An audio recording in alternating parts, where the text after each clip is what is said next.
So starting up, you definitely want to do your LLC, limited liability company. That is literally just for that liability.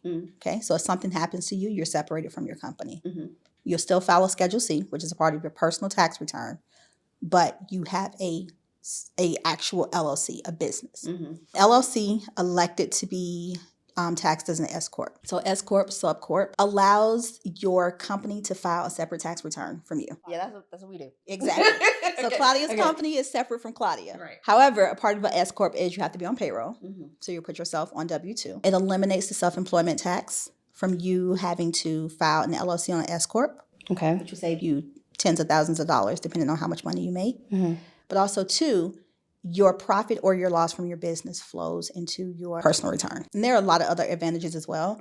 And those advantages are different for some people, but that's one of the biggest advantages is the savings of self-employment taxes. When we think C Corp, let's think Coca-Cola, Pepsi, larger corporations. That entity is 100% on its own. So when Amazon filed taxes, Amazon is only filing taxes, and Jeff Bezos' taxes are totally separate from that. And C Corp, there aren't many small businesses that are C Corp. There are a few. It's not a good option for a lot of people. Because they're not at that scale. They're not at that scale. Okay. C Corp is flat rate tax, right?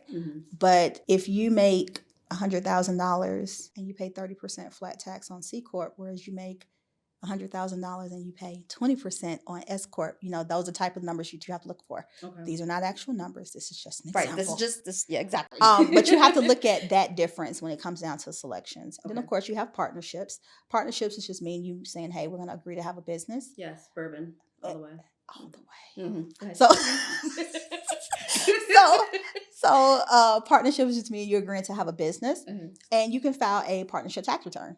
Okay. Which is a 1065. Okay. But also as a partnership, you can elect to be an S Corp. If you're a partnership and you elect to be an S Corp, does that mean that the partners would have their own personal tax? So the company, let's just say our bourbon company, would have a S Corp return.